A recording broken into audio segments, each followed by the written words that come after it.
Welcome back to Old School Sports and our Out of the Park Baseball 25 mini-series with the New York Yankees. And we have just completed the 2026 regular season. It was a back and forth battle throughout the season between the Rays, the Orioles, and the Yankees for the American League East. You can see the Rays did end up winning by a game over the Orioles, and we were 4 back.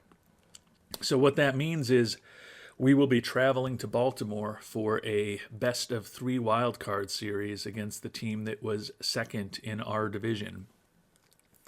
So while it's good to have these Yankees back in the playoffs, these wildcard series are always unpredictable, and we never know what's going to happen.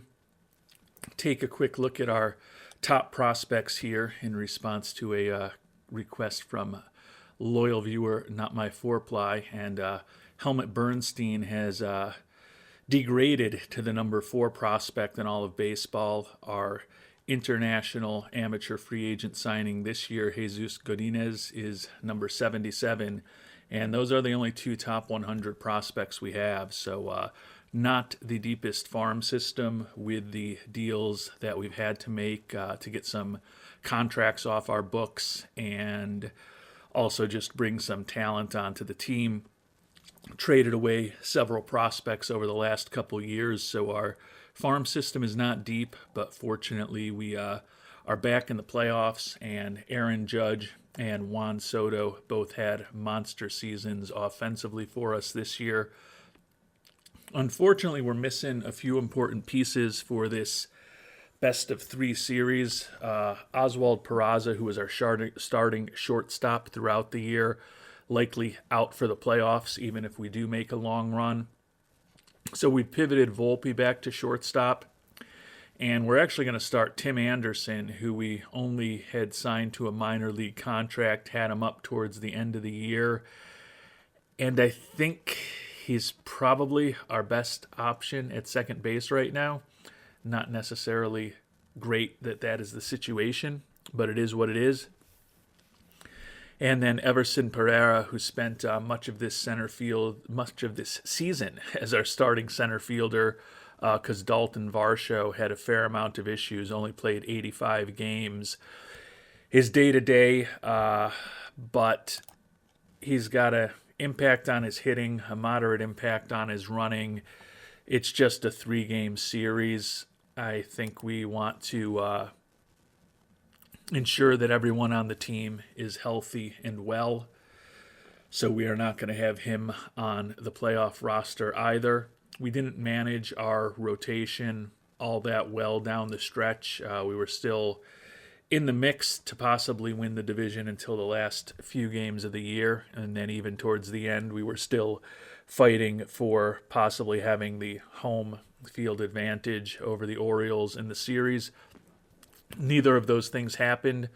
So we'll be going with Griffin Canning in game number 1, our ace Blake Snell on the mound in game number 2, and then we're going to do something a little potentially crazy if we do end up getting to a third game. We're going to put Jesus Luzardo on the mound, who has not been good since he came over to the Yankees. You can see an ERA of almost 6. He only started 1 game for us. But looking at the Orioles lineup, they are a bit susceptible to left-handed pitchers. They've done much better against right-handed pitching this year. Maybe something that we come back to regret. It might also be something that doesn't matter if we only end up in a 2-0 or an 0-2 series in the first 2 games. But I think he is a better option at this point than Carlos Rodon, who is 12-11 with a 5.19 ERA. Definitely a rough year for Rodon. Things can change depending on how these first 2 games go, but Luzardo has the profile of a useful starting pitcher, and as I said, although he hasn't been great with us, I think the matchup favors us a little bit, given that the Orioles, as I said, have struggled this year a bit relatively against left-handed pitching. Just to show you the stats there, you can see they played at a 5.91 pace against right-handed pitching only 4 games over, 547 winning percentage against left-handed pitching. So not a huge difference. But when you also kind of look at some of the top players on this Orioles squad in terms of the OPS plus, Jackson Holliday and Gunnar Henderson, both left-handed hitters, Rutschman a switch hitter, even Samuel Basallo, Kyle Stowers in minimal time, another few guys who are relatively productive offensive players for them who are left-handed hitters. So if Colby Mayo and Jordan Westberg come back to haunt us in game number 3, you can say that you first guessed me if you think this is a bad idea right now. And as I said, anything can happen in a 3-game series, and it looks like a pretty even matchup on paper. Although the Orioles were 3 games better than us in the AL East, we actually had an 8-5 record against them. We're 4th in the league in runs scored while they were 1st, so that's advantage Orioles. But we were 5th in the league in runs allowed while they were 6th, so that is, on paper or on the computer screen, a very teeny tiny advantage for our Yankees. As I mentioned, Griffin Canning brought him over as a free agent this year, and he was 11-7 with a 4.01 ERA, 344 SIERA. Had a respectable year for us. Right-hander on the mound for us. Right-hander Tyler Wells on the mound for the Orioles, 5-9 with a 4.70 ERA. So you can see with the fact that they won't be going until Grayson Rodriguez or Corbin Burns into games 2 and 3, that the Orioles, somewhat similarly to us, didn't have an opportunity to likely set up their rotation exactly the way that they wanted to. So this is probably the best pitching matchup we're going to have in the series. Tyler Wells certainly not as good on paper, again, as Rodriguez or Burns. So feels like if we're going to have any chance at winning the series, going to have to get a win in game number 1 today. And we do get a win, 9-5. Nardi with the win in relief. Devin Williams takes the loss. Bednar with a save. A lot of home runs today. Vaughn, Rutschman, and Holliday for the Orioles. The captain, Aaron Judge, with a couple for the Yankees after his brilliant regular season. Gleyber Torres and a finally healthy Dalton Varsho also homered for the Bronx Bombers. We scored 2 in the first. They did jump back with 5 in the bottom of the 4th. We scratched our way back to even with a run in the 5th and 2 in the 6th. And then in the 8th, 3 more, and then 1 in the 9th. Judge with a solo homer in the 8th.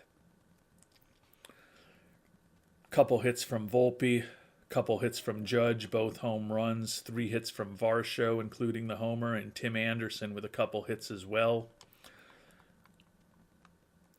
Canning, looks like he must have gotten hurt. Ooh, that hurts. Literally. Injured while pitching, 7 pitches into the game. Conforto injured on a defensive play. Kyle Stowers ejected in the 7th inning for arguing a strike call. And Torres and Minter ejected in the 9th for igniting a bench-clearing brawl. So a wild game. Cole came on in relief. He is definitely not the pitcher that we thought we were getting at the start of this game. We've talked a lot in previous episodes about what we had to go through to get Giancarlo Stanton and DJ LeMahieu off of the books over the past couple of seasons, and Cole with stuff that has dipped to a 45, coming off of an 8-13 record with an ERA of close to 5. Is a contract that has gotten very bad very quickly. Only 2 years at $36 million a pop left at this point after this year, but that is a lot of money to be spending for a 4th or 5th starter and someone who's likely not even going to be in our postseason rotation, even if we move on to a 4-game series. Maldonado, the Rule 5 pick, also gave up a couple runs in relief, but then after that Helsley, who we picked up in a trade, had a rough season for us, but still think he's a solid pitcher, combined with Nardi, Matan, and Bednar to keep things scoreless over those final 4 innings of the game. And we've got the W, so put some pressure on the Orioles. And now this is probably the game that we want to win. We've got our ace on the mound, clearly a very good pitcher for the Orioles, and Grayson Rodriguez on the mound for them. But we are going to be putting Snell on the mound. Want to make sure. It looked like they were not going to... I guess I could get really bold and greedy. Yeah, they're going to Luzardo, but Snell pitched 5 days ago, so he's on his normal rest. Boy, if I wanted to be greedy, I move up Luzardo and let him pitch today. Hope that we're able to sneak out the victory with Luzardo, and then I've got Snell set up at the top of the rotation for a potential ALDS.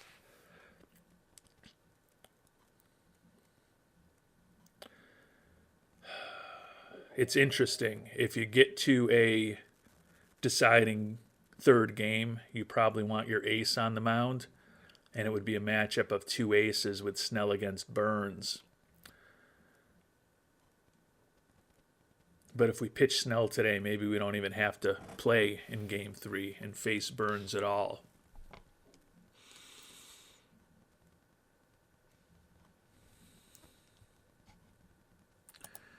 Taking a look at Grayson Rodriguez, excellent stuff, plus movement, plus control.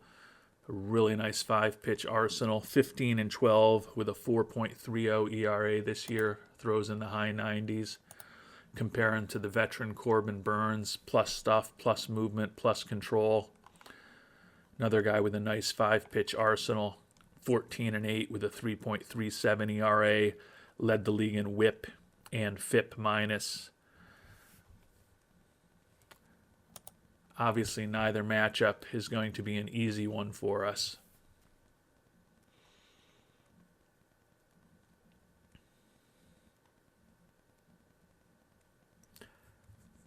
I don't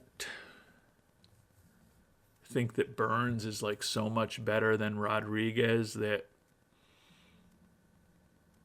we're that much more fearful of him than Rodriguez. I think they've got starters 1A and 1B on the mound, depending on how you want to define it. I'm going to get greedy here. And I'm going to give you all an opportunity to second guess me. We're going to pitch Luzardo today. If we end up going to a deciding Game 3, we've got our ace on the mound with an extra day of rest.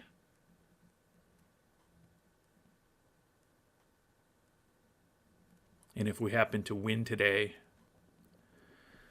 we've got our ace set up to kind of put us on a much more well set up rotation for a potential ALDS. Some of you probably don't like the move. Part of the reason I do moves like this sometimes is just to generate some chatter in the comment section down below, even if it's just people telling me I'm an idiot. But we're going to roll the dice and see what the random number generator comes up with for us. Both teams emptied their bullpen a bit yesterday. You can see we've got a fair amount of guys who are relatively tired.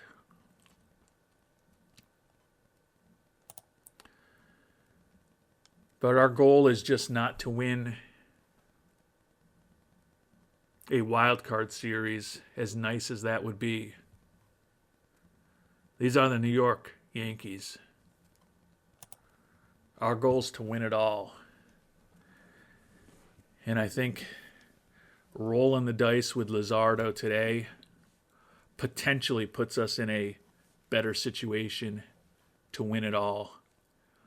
So we're throwing the lefty who's only started one game for us all season and it was a pretty awful outing when he did start for us on the mound against a big-time pitcher in Grayson Rodriguez here in Game 2 in Baltimore. And the Yankees get the W 6-3. Giolito with the win in relief. Rodriguez takes the loss. Helsley with the save. Homers from Conforto, Volpe, and Soto. Mayo and Henderson did hit the homers. I did say Mayo could hurt us when we were putting a lefty on the mound. Volpe, the series MVP, and we will have the rotation much better set up for a potential, it's not a potential division series anymore. It is a division series that's coming up. Taking a look at the box score, traded runs in the first, solo homer from Volpe to give us the early lead. Then we added 2 in the fourth, 2-run homer from Soto, and then 3 more in the fifth, including a 2-run homer from Conforto. They came back with runs in the fifth and sixth, but the Yankees get the job done. Another 2-hit game for Volpe, 2 runs scored and 2 ribbies as well. Conforto and Soto also with 2 hits each, so the top of the order really came through for us today. And we're going to be going up against another division foe, the division champion Tampa Bay Rays. Luzardo only went 2 2/3 innings. Giolito, Neely, Nardi, Matan, Bednar, and Helsley in relief. So the Yankees have emptied out their bullpen 2 straight days. Ooh, Luzardo injured while pitching. Interesting. And Bednar, I was kind of wondering why Helsley ended up getting the save, and that's not good news. Probably don't know anything yet. Ooh, pending shoulder. That doesn't sound good.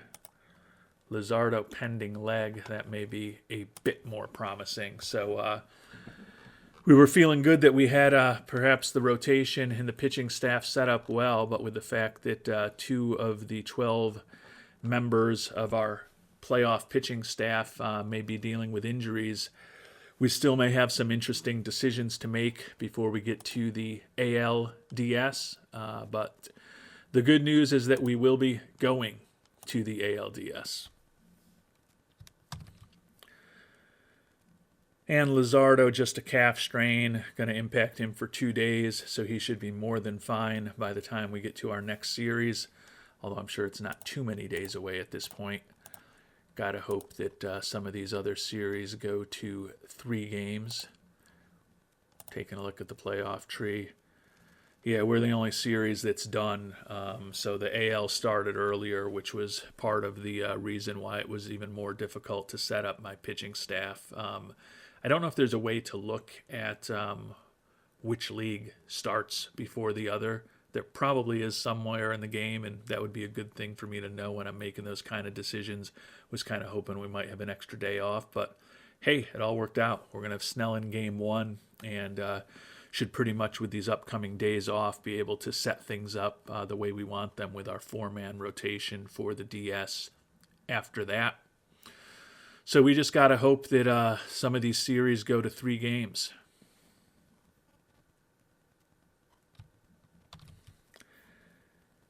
And unfortunately, the news on our closer, Bednar, is not good.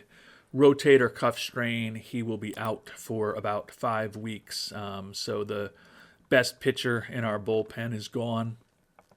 5-6 with 40 saves, 2.87 ERA this year. 150 ERA plus and an 80 FIP minus, both of which were actually a little worse than he put up in his first year with us last year when we traded for him near the All-Star break. We've got Helsley, so we do have a proven closer that we can slot into that role, but clearly our bullpen is not going to be as deep for this Tampa Bay series as we would have hoped. And as we get ready for this Tampa Bay series, I don't want to get too cute about things, but there's even a bigger split in them between how they did against right-handed and left-handed pitching. Only 1 game above 500 against lefties, whereas they had a winning percentage well over 600 against righties. So I think on the margin, that probably means there's a chance that Luzardo is going to be back in the rotation for this series as well. And when I looked at Tampa Bay's lineup, it wasn't as stark. They had some right-handed hitters who are pretty intimidating and had pretty good seasons. So I don't think it's something where we're going to go crazy throwing lefties at them. That said, we're still going to have Snell and Rodon in the rotation as our first and third starters. Canning and Giolito, the other two, as I said, with what Garrett Cole has become, unfortunately, probably a problematic contract going forward, and would rather have him in a relief role. So we'll see what we can do playing another team that we are very familiar with at this point in Tampa Bay. They were 4 games better than us in the AL East this year, but similar to Baltimore, we actually had a winning record against them as well. The Rays are kind of exact opposite of what we had with Baltimore. First in their pitching staff, so they are better than us there, but 6th in runs scored, so they're a little worse than us there. But another very close matchup on paper. We've largely got both teams set up with their pitching staffs the way that we want them, although we can see here that for some reason I apparently didn't look at things too closely, and it says that we're pitching Rodon, which I certainly do not want to do because Snell now has a massive amount of rest since his last start. So we will go Snell, Canning, and then Rodon in Game 3 before Giolito and Snell in 4 and 5 if necessary. Snell has led the league in strikeouts 2 straight years since we picked him up. Led the league in strikeouts per 9 innings this year. 14-game winner again, 14-8 with a 3.51 ERA. He is our ace. Going up against Taj Bradley, 14-6 with a 3.99 ERA, over 200 strikeouts for the Rays this year. And the Rays take it to us today, 8-2, so they jump out to a 1-0 lead in the series. Snell presumably was not very good. Yeah, they scored early and often, crooked numbers in the first, second, and third innings to take a 7-1 lead. We chipped away with 1 in the fourth, but we were never really in this game. Brandon Lowe, 2 hits, including 3 ribbies for Tampa Bay. Conforto, the only player on our team, with 2 hits today. Snell, a very rough outing, 2 1/3 innings, 5 hits, 4 walks, 6 earned runs. So that was certainly not the way we would have drawn it up. Luzardo and Cole both pitched in relief, along with Maldonado and Neely. So the pressure is on us. We'd love to get a win in Tampa Bay before we head home. And we do fortunately have a good, solid pitcher on the mound today in Griffin Canning, although he didn't make all that much of an impact in his first start for us in Game 1 against Baltimore when he only threw 7 pitches. Ryan Pepio on the mound for Tampa, 10-10 with a 3.81 ERA for the righty. And we do bounce back to get a win on the road. So a 6-1 victory, another 2-homer playoff game for the Judge. Austin Wells also hits his first playoff home run of his career. Canning with the W, Helsley with the save, and now we'll get a day off. Solo homer from Judge in the second, solo homer from Judge in the third, solo homer from Wells in the fourth. Helped the Yankees jump out to a 5-0 lead. Ended up winning 6-1. Monster game for Judge, 4 for 5, 2 runs scored, 3 ribbies, including a double and the 2 dingers. Canning, excellent, 4 hits, 2 walks, 1 earned run over 7 innings. Luzardo and Helsley combined for 2 innings of scoreless relief. Not surprisingly, Arson Judge, your player of the game. So we will head back to the Bronx for the first playoff games in Yankee Stadium in a few years. Don't love Rodon with what he did this year, but still feel like his arsenal suggests he should be a pretty good pitcher for us. Tampa Bay's got a pretty good pitcher on the mound too. 11-8 with a 3.61 ERA this year. And the Yankees get a win. Oh, but it is a very painful win. Pulled ab for Aaron Judge. So that is not optimal. Fortunately, minimal impact on hitting, throwing, and running. Expected to impact him for about a week. Oof. I don't know that we can afford to take Mr. Judge out of the lineup. 8-5 victory today. Rodon got the W. Maton got the save. 3 homers for Brandon Lowe in a losing effort. We got a couple from Soto as well as Torres and Varsho with homers for the Yankees. Traded runs in the first and second. Conforto with a run-scoring double in the third, and then broke it open with 3 in the sixth. Solo homer from Soto and a 2-run shot from Torres. They came back with a couple in the seventh. We extended the lead with 3 in the eighth, and then they scored a couple in the ninth. So it was a busy day offensively, especially because look at Tampa Bay. They only had 5 hits, but they scored 5 runs. No errors either, so Tampa Bay really made those hits count. Certainly the 3 home runs from Lowe suggests that they did make the hits that they had count.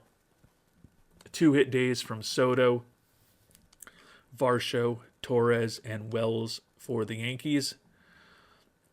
Rodon, excellent. 3 hits, no walks, 6 strikeouts, 3 runs, all earned over 7 1/3. Maton, not great. 2 hits, 2 earned runs over 1 2/3 innings, but he did enough. Judge injured while running the bases. Ugh. That's not the way you want it to go down, but I think we don't change anything. He's our DH against right-handed pitchers.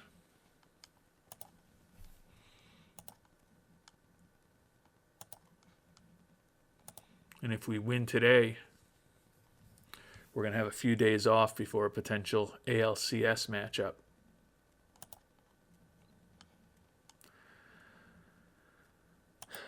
They've got the right-hander Aaron Savale on the mound, 13-11 with a relatively ugly 5.12 ERA this year.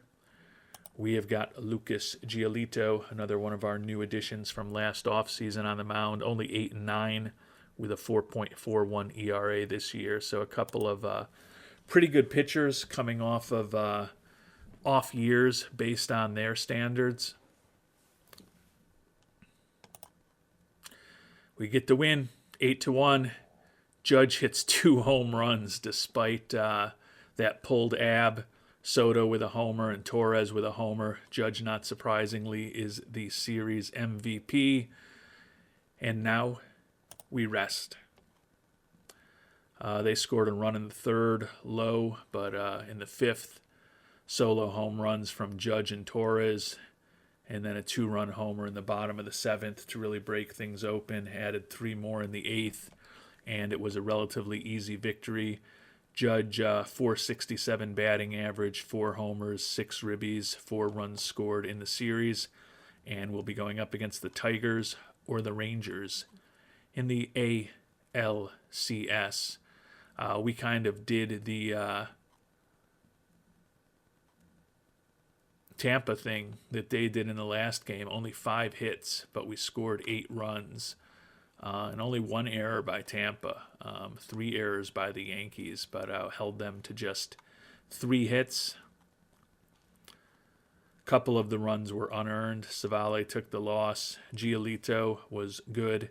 3 hits, 1 walk, no earned runs, although he did allow the 1 run over 5 2/3 innings. And then Nardo and Cole combined for 3 1/3 innings of perfecto relief for the Yankees. And was a challenging regular season to finish third in the division, but just need to get into the playoffs to have a chance. And our Yankees are on to the ALCS. So now we hope for some 5-game series. We'll have our rotation set the way we want it because it's a 4-man rotation and we won the series in 4 games, so that's not an issue. But want to give Judge as much rest as possible. And also we are in a position where we could consider putting Pereira back onto the roster. We kept him off of the roster for the DS, but he should be completely healthy at this point, so we may look to slide him back into the playoff roster. But our hope, as I said, is for a couple of 5-game series here, although both of the National League series are 2-0, and the Rangers could clinch today against the Tigers. So we may not get our wish, but want as much rest as possible before the championship series begin. And our wild card Yankees will be facing the AL West champion Texas Rangers in the ALCS. Over in the National League, the wild card Dodgers will be facing the NL East champion Atlanta Braves in a true battle of the Titans over there. Another series that's really evenly matched. We were actually a game better than Texas this year. They were a 90-72 win team, but they do have home field advantage over us by virtue of being a division winner. Similar to the first 2 series, we took the season series against Texas 5 out of 7 games. We're 4th in runs scored. They rank 3rd just ahead of us. We were 5th in the National League in runs or American League in runs against. They were 7th, just a little bit behind us. So another very evenly matched series on paper. We have moved Aaron Judge to be DH against both lefties and righties. 3 days left until he hopefully recovers from that pulled ab. So just really need to get through these first 2 games on the road in Texas without him exacerbating the injury at all. And then hopefully he'll be all healed up the off day for travel. And we did add Everson Pereira into the lineup. Part of the reason we did is that he is a better defensive outfielder than Oscar Gonzalez, who we sent down for him, and who we moved off of the playoff roster for him. And having a good defender like Pereira out there made us feel even a little more comfortable moving Judge into a DH role against lefties in addition to the DH role that he already had against righties. We've got our ace, Blake Snell, on the mound. Texas leading off the series with a veteran, Jacob deGrom, who it's kind of crazy. You look at how poor Garrett Cole's ratings are at this point, but a wrecked Jacob deGrom with excellent stuff, excellent control, and good movement on his pitches. He was only 4-9 this year with a 5.46 ERA, but certainly has an arsenal that suggests that the veteran right-hander could be a tough matchup for our Yankees. Hopefully we can get a big outing out of Snell today, though. And we do get a 4-3 win. Went to the bullpen for the decisions. Nardi with the W in relief. Ginkel with the loss for Texas. Helsley with a save. Got a homer from Juan Soto. They got one from Luis Robert Jr. Taking a look at the box score here. They scored a run in the bottom of the second. We jumped back with 3 in the third. 2-run homer from Soto. The big blow there. It was all tied up at 3 after 3. And then in the top of the 8th, a run-scoring single by Aaron Judge for the game-winning RBI. 2 hits from Judge, so seemed to, at least for now, shrug off that injury. Snell, 6 hits and 5 walks. Oof. 3 earned runs over 5. So he kind of hung in there, but he still has an 11.05 ERA in the playoffs this year. But Nardi and Helsley combined for 4 innings of perfect relief, striking out 6 to clinch the victory. Juan Soto is your player of the game. And we've done what we wanted to do in Texas by winning at least one game. So we've, regardless of what happens here in Game 2, wrestled home field advantage away from Texas, at least temporarily. Certainly at this point want to get greedy and head to New York up 2-0. But honestly, the most important thing is that we head up to New York with a Aaron Judge who doesn't tweak his injury at all and hopefully will be fully healthy by Game 3. We've got Canning on the mound, former Yankee Nathan Eovaldi on the mound for the Rangers, 9-6 with a 4.27 ERA this season for Texas. And the Rangers bounce back with a 9-2 victory. Homers from Bichette, Garcia, and Carter. Eovaldi with the win. Canning took the loss. We actually jumped out to a 2-0 lead. They came back and tied it with runs in the 3rd and the 4th, and then broke it open in the 5th. 3-run homer by Garcia, the big blow there. Top of the order did okay. 3 hits from Volpe and 2 from Conforto, but only 4 hits from the rest of the lineup behind those two. Canning, not good. 9 hits, 3 walks, 7 earned runs over 4 innings. Cole and Luzardo gave us some relief.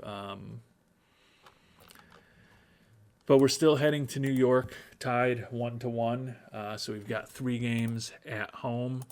The goal is to win at least 2 of those 3. In a perfect world, we'd love to win all 3. But if we can head back to Texas with a 3-2 lead, that at least puts a lot of pressure on the Rangers. Take a look here, and it looks like Judge is healthy now, so that is good to know. Game number 3, Carlos Rodon, who had a nice start for us, going up against Nick Pivetta, veteran right-hander, 13-9 with a 4.92 ERA this year. Hopefully those left-handed bats in the Yankees lineup. I'm looking at you, Soto. I'm looking at you, Conforto. I'm looking at you, Dalton Varsho. I'm looking at you, Austin Wells. Hopefully some of those guys can take the extreme fly ball, hard-throwing tendencies of Pivetta deep here in Yankee Stadium in Game 3. And a 5-4 win by the Yankees. Did get a homer from the left-handed hitting Conforto as well as Judge. Luzardo with the W in relief in 10 innings. We scored 3 in the first. They came back to actually take a 4-3 lead heading into the bottom of the 7th. Torres with a single in the 8th, and then in the 10th, Tommy Edman, a run-scoring single. Edman had come into the game as a second baseman and comes through with his clutch playoff hit in the bottom of the 10th, a walk-off. Rodon did a respectable job, 5 hits and 4 walks over 5 2/3 innings, but only allowed 2 earned runs. Nardi blew the save and then was followed by Matan, Neely, Helsley, and Luzardo. Matan injured while pitching. Thought that might be the case when I saw he only faced 1 batter. Back spasms for 4 days. No impact on his throwing, allegedly. So all things considered, could have had a much worse diagnosis than that. So we've got a second win in the series and a first win at home. The goal is to get 1 more here in New York and have a lead when we're heading back to Texas. That's the minimum goal. Clearly, we want to get greedy. We can talk about winning it all. Giolito's been good in the playoffs for us. 2-0 record with a 1.17 ERA. German Marquez, 10-11 with a 5.17 ERA. The righty definitely not the most intimidating pitcher we've faced during this playoff run. with how bad Snell has been, would certainly love to get the win today. And we do get another one-run victory, 3-2. Texas has actually outscored us in this series, but we have won 3 of the 4 games. Neely with the win in relief. Brooks Raley takes the loss. Got a homer from Oswaldo Cabrera. So coming on all over the place.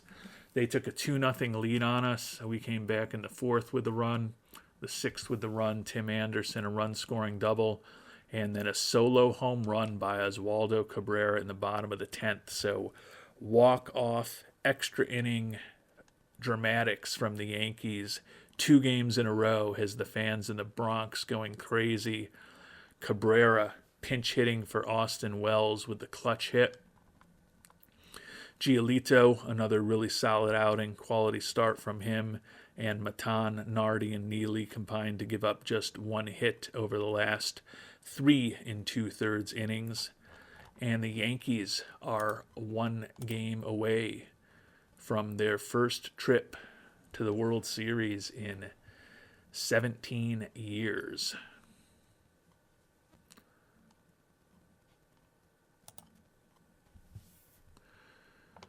We'll see if we can avoid going back to Texas. Now is the time to get greedy. DeGrom and Snell on the mound in a rematch of game number 1. And the Rangers are going to make us go back to Texas. Syndergaard with the win in relief. So the ex-Mets doing a good job. Snell takes the loss. They got home runs from Bichette, Semien, and Carter. Conforto with a home run for the Yankees. Got ugly early. They put up 3 runs in both the 3rd and the 4th. So was never really close, unfortunately. 3 hits from Conforto, but only 5 from the rest of the team. Snell has been brutal in these playoffs. Every game seems worse than the previous one. 9 hits, 1 walk, 6 earned runs over 3 1/3 innings. Cole and Maldonado came on in relief. DeGrom was injured while pitching. Interesting, only threw 5 pitches. So we got into the bullpen early, but with the pitching performance that we got from Mr. Snell, it did not matter one bit. But although it's disappointing to not clinch in New York, winning 2 out of 3, we are still heading back to Texas, up 3-2. So just need to get 1 more game here to get the Yankees into their first World Series in 17 years. Griffin Canning on the mound against the ex-Yankee Nathan Eovaldi. This is a rematch of game number 2, which was also here in Texas, and was a blowout win for the Rangers. And unfortunately, we are unable to turn the turntables against them here, and we're going to be heading to a deciding Game 7. 7-5 victory for the Texas Rangers. Eovaldi, his 2nd win of the series. Canning, his 2nd loss. Volpe and Torres homers for the Yankees, but not enough. A 6-run third for Texas. Run-scoring double from Bichette. 3-run homer from Luis Robert Jr. 2-run homer from Smith. Really blew things open. We actually fought back at that point, closed the deficit to 6-5. They got an insurance run in the 8th. And too little, too late for the Yankees. So perhaps we started talking about the World Series a little bit too early. Canning, not good. 5 hits, 1 walk, 6 runs, but only 1 earned. Canning and Volpe both had errors during the game. One of those was likely a significant issue. Volpe injured while running the bases, pending knee injury for our starting shortstop with Peraza already out. That could be problematic. And we are heading to the final game of the ALCS, one way or another. Volpe is still out with that pending knee injury.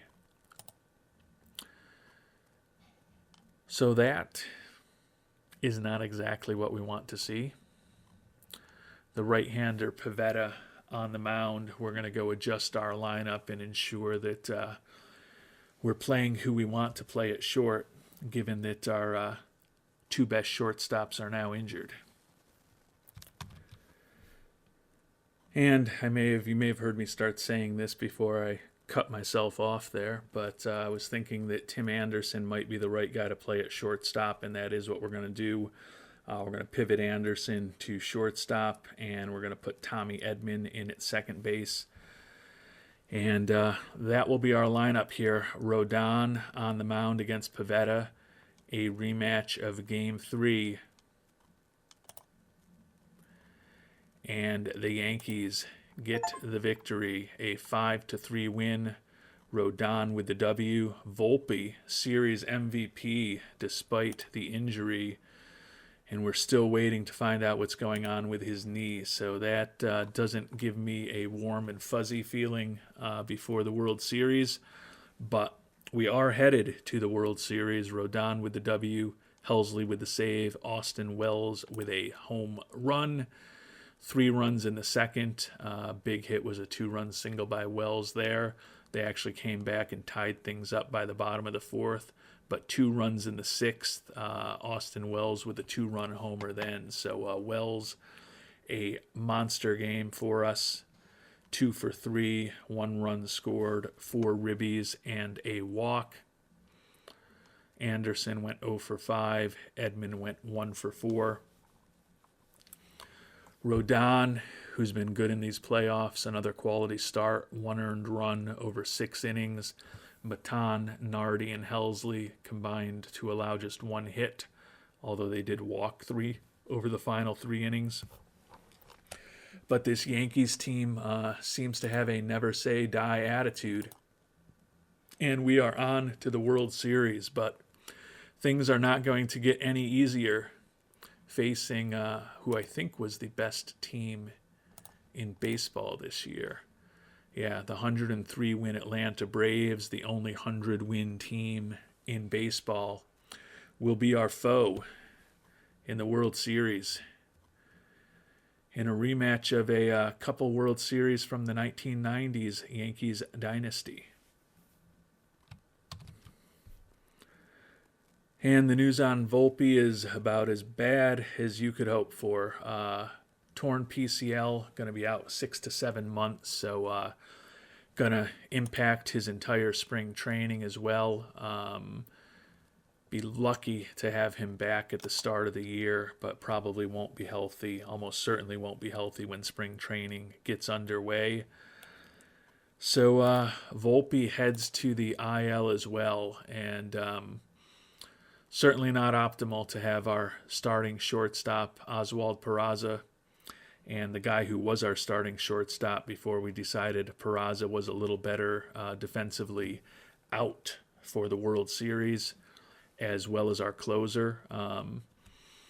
We've kept Judge healthy this year, but certainly significant losses for the Yankees. We're not going to be the defensive team that we thought we would be, and we're going to have to find another infielder to help this playoff roster. And we honestly didn't have any great options as far as infielders. Although I'm still going to rethink this because I don't love our infield right now. We still do have Oswaldo Cabrera, who can back up pretty much any position in the infield. But by putting Oscar Gonzalez back on the team, I think we've got better offense against left-handed pitching. But what it means is we're going to end up having to play Juan Soto at first base, which is a position he has not played very often. First base, definitely not the most critical infield position, but would certainly hate an error by him to cause a significant impact for us. I mean, it's only going to be against left-handed pitching. I guess I should check out exactly what we're going to be dealing with in Atlanta in terms of their pitching rotation before making that kind of decision, because if it's all righties or depending on, who's healthy, maybe it's not as big an issue. And there's only one lefty that should be in the Atlanta rotation. Unfortunately for us, it's a real good one in Max Fried. So we are going to tweak things. We're going to pull Gonzalez from the playoff roster, and we're going to put Caden Wallace on the team. We picked him up in the trade with St. Louis that brought us Helsley. And he did pretty well in AAA for us, a 303 average, 7 homers, 10 doubles, and 152 at-bats. He hasn't done much in the majors over the past couple of seasons with the Royals and most recently the Cardinals earlier this year. But he is a very versatile player, a huge upgrade at first base compared to Soto. And he looks like he can at least be a respectable bat against left-handed pitching. So we're actually going to call Caden Wallace up and put him right into the lineup in the World Series on the road against Max Fried. It's definitely not a perfect roster that we have at this point, but it is what it is. It's gotten us to the World Series for the first time in 17 years. We'll see if the Yankees can somehow get 4 wins against the mighty Braves and shock the world here in 2026. And with our revamped lineup that definitely does not have our closer or our starting shortstop or starting second baseman, we are definitely going to be the underdogs here. The Braves, as we've talked about, the best team in baseball this year, a wacky 62-19 record at home, and they were still a winning team on the road. They swept the season series against us. You may remember, I believe they also swept us at the end of 2025 to keep us out of the playoffs in a weird Yankees versus Braves interleague matchup to end the 2025 season. So we have not had much luck against the Braves recently. And on paper, they had the best offense in the National League, and they were 4th in pitching in the National League. So they took all 3 games that we played this year. They scored a lot more runs than we did, and they allowed fewer runs than we did. So on paper, we are certainly the underdogs, as we talked about. They've got Max Fried on the mound, 15-8 with a 3.54 earned run average this season. We have Snell on the mound, but Snell has been a disaster in the postseason this year. 0-2 with a 12.66 ERA and a 2.81 whip in 3 starts for us. So the hope is that we get a much better performance today in Game 1 and then hopefully down the line in Game 5 by our alleged ace. 2 lefties on the mound today here in Atlanta. And the Yankees get a shocking 12-1 victory in Game 1. So Snell finally pitched well. Torres and Varsho with home runs for the Bombers. 3 runs in the first with Torres a run-scoring single, Pereira a 2-run single, and it was a laugher for the Yankees. Anderson 0 for 6, leading off and playing short. Edman, however, at second was useful offensively, 2 for 6 with a run scored and a ribby. Couple of hits from Torres and 3 from Pereira and Varsho.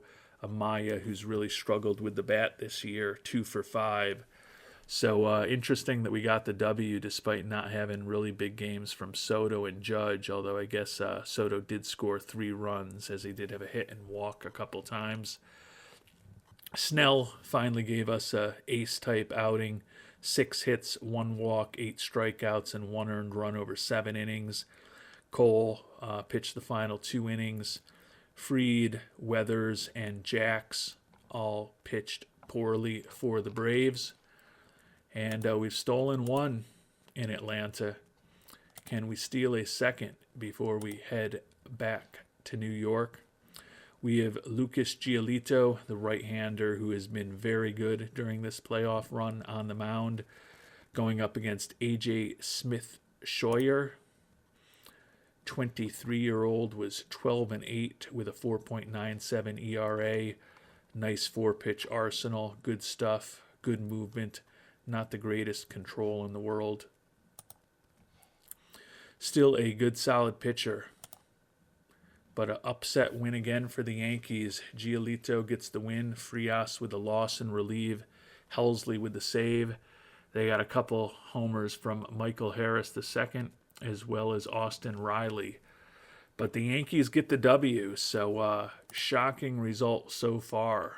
2 runs in the second for the Yankees. Braves tied it up in the bottom of the third, and then the scoring was finished in the fifth.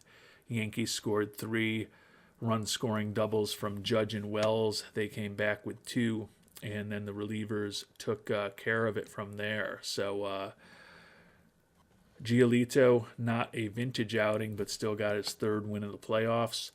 Matan and Helsley combined for 2 1/3 innings of scoreless relief.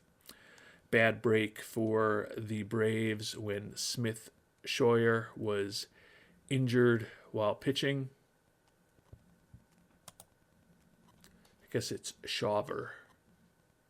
Not familiar with AJ, but I'm guessing he's one of the top prospects in the Atlanta organization right now. So we got a break with him only throwing 19 pitches, and they ended up using 5 relievers after him, including Spencer Strider. Why are they using Spencer Strider in relief? It looks like his stamina kind of stinks. But that's interesting. So the Yankees off to a shocking start here in the World Series against the Braves. I don't want to get greedy, but the goal is to not go back to Atlanta. We're home. You want to certainly win the majority of the games while you're home. And if we can win 2 out of 3 in New York, we'll be the World Series champions here in 2026. Canning, who's had a rough playoff run up against the former Yankee Michael King, 12-6 with a 3.24 ERA for the Braves this year. So I would think that this pitching matchup probably favors the Braves a bit. And they do get a win 6-4, although it was all relievers who involved in the decision. Jimenez with the W, Luzardo with the loss for us. Did get a homer from Aaron Judge. They scored 3 in the third. We came back with 3 in the bottom of the fourth, including a 2-run homer by Judge off of King. Traded runs in the 5th and the 7th, and then they got 2 in the 8th. A 2-run single by Riley off of Luzardo. And we lose the first game at home. Canning, not good. Luzardo, not good. Nardi was fine, as he's been throughout these playoffs, but it did not matter at that point. So the Braves have done part of their job. They took Game 3 to tighten things up. Rodon, the lefty, has been very good in the playoffs. Hurston Waldrep, young righty on the mound for the Braves, 13-1 with a 3.42 ERA this year. So another challenging pitching matchup, and the Braves win another game 4-3. So it's all tied up at 2-2. We got homers from Edman and Varsho, but Rodon took the loss, and it's a 3-game series now. We were down 4-1 heading into the bottom of the 9th. We got 2 on a 2-run homer by Varsho, but unable to get much else across the plate. Only 4 hits on the day for the Yankees. Going to be hard to win a lot of games against a team like the Braves when you have just 4 hits. Rodon was solid, 9 hits, 9 strikeouts, 4 earned runs over 7 innings. But the offense just couldn't do much against Waldrep or 4 relievers. Spencer Strider and Joe Jimenez both injured while pitching for the Braves. So that's not the way that they drew it up, but they certainly drew it up to win the first two in New York. And now, tough situation. The road team has won the first 4 games of this series. We've got our ace back on the mound, but they've got their ace on the mound as well. Can we do what we did in Game 1 and rout the Braves and Max Fried? No, we cannot. And the road team has won every game in this series, but despite that, the fact that the Braves are up 3-2 as they head home means certainly they need to be feeling very good about their chances, and it's going to be a very tough road for the Yankees at this point. Dalton Varsho a homer for us, but the 3-1 loss. So we got another solid performance out of Snell. Only 7 hits for the Yankees. Snell 6 hits, 1 walk, 2 earned runs while striking out 9 over 7 innings. So he's been much better in the World Series than he was the first 3 rounds of the playoffs, although he really only pitched in the second and third rounds in the DS and the ALCS, but still ends up with a 1-1 record in the World Series. Aaron Judge, bruised ankle, injured while running the bases. We're going to still keep him out there. Michael Harris II, day-to-day with back tightness. So everyone will get a day off, but after feeling great about this team heading to New York up 2-0, we head to Atlanta down 3-2, and certainly a very difficult task ahead of the Yankees against the best team in baseball.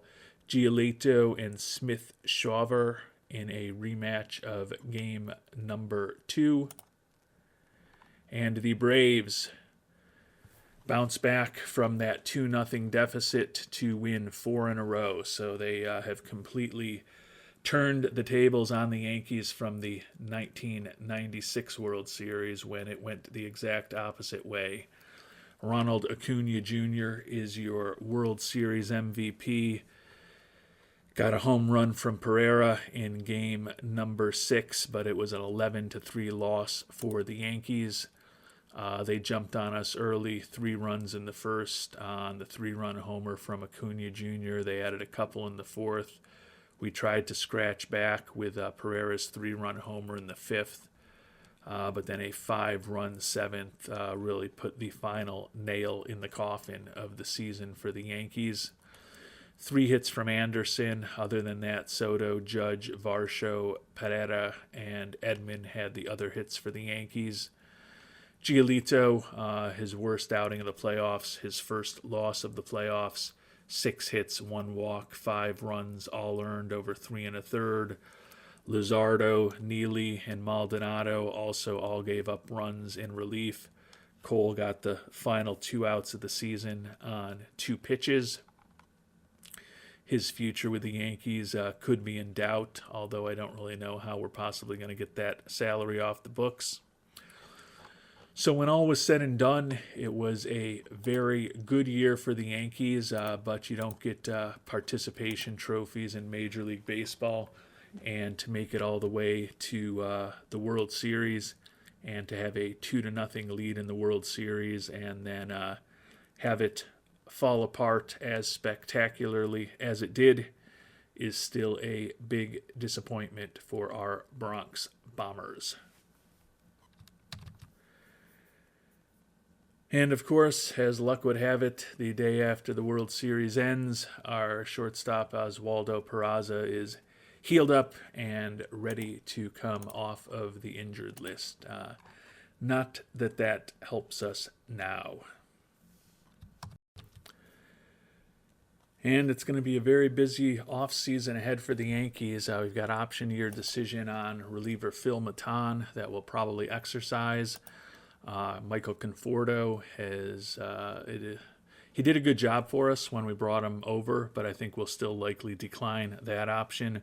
Juan Soto has voided his last year of his contract, so he's going to test free agency, so that's going to leave a huge potential hole in our lineup.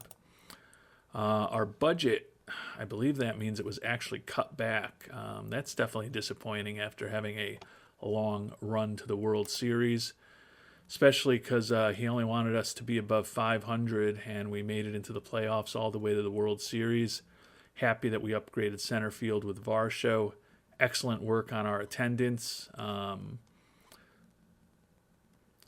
Didn't build up the farm quite yet, but long term, he's believed we could make this team competitive, and he's got a hard time arguing that we didn't complete the goal, figure out how to win the World Series. Very happy with our performance in accomplishing the goals, similarly about our handling of on-field and front office management. So why'd you cut our payroll back? We made it to the World Series. It's something Cashman hasn't done in a decade and a half. Wants us to sign Soto. I kind of want to do that too. He's extended our contract. So with Soto having opted out, we're going to have a lot of money to potentially spend, as you can tell. But that also leaves us with a massive hole to fill in terms of Soto. Ryan Helsley, a free agent. Bednar, our closer, who was injured, a free agent. Dalton Varsho, the center fielder we brought on board, a free agent. Utility infielder Tommy Edman, a free agent. So we've got a lot to do. We've got that team option on Conforto. I have a hard time believing there's any reason for us to exercise that option, but we'll focus on that in the future. Let's see, at least initially, what Soto is looking for. $38 million a year over 9 years. Well, he is a 28-year-old who is a 6-time All-Star and probably a soon-to-be 6-time Silver Slugger winner, coming off of a year when he led the league in walks, on-base percentage, and OPS, while putting up a glorious 162 WRC plus, a WAR of close to 6, while hitting 292 with 40 homers and 110 ribbies. So I can understand why he's looking for some big bucks, but that will be a big decision for the Yankees. And I'm not going to lie, it's definitely a bit disappointing to have taken a team that Steinbrenner only wanted to be over 500, take them to the playoffs, take them all the way to the World Series, and make $122 million this year, and still have our budget dropped by $14 million a year. So that's a little bit frustrating. We also are kind of at a decision point in this series. I love playing with the Yankees. As those of you who have followed me over the years know, they are the team I have rooted for many decades, through some glorious years and some very painful seasons, particularly when I was younger. I'd love to get this team to a World Series title, but just in the interest of really learning OOTP 25 as well as I possibly can, I started this game before the first patch, and the second patch, barring some server issues in Europe and some flooding of the backup servers, I believe. There's been a lot of discussion on this on the OOT message boards. I believe that a second patch should be out Tuesday morning, March 26th. And there's part of me that think it probably makes sense from a strategic perspective to start a new mini-series in the next day or two after I'm able to download the updated version of the game. So I will be moving forward with a somewhat more stable environment that will be closer to the environment that I'll be playing with when I start my long play in the next couple of weeks.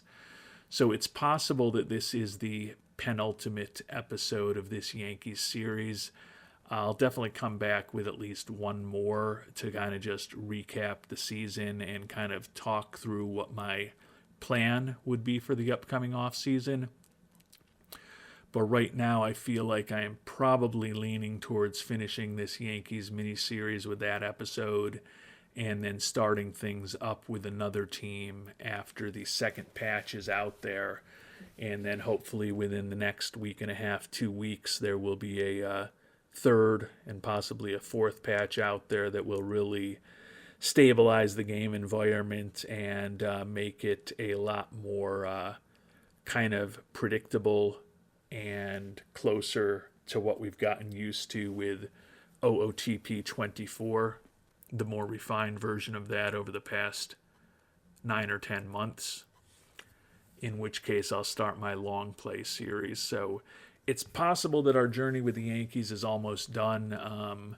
Hate to quit before winning a World Series, but as I said, in the interest of ensuring that our long play series in OOTP 25 is as fruitful and interesting as possible, I think it probably makes sense for me to start up a new mini series after the next patch comes out with a new team and see what kind of damage I can do in a handful of seasons with that new team before moving on to our long play. So if you've got thoughts on that topic, happy to discuss those in the comment section down below.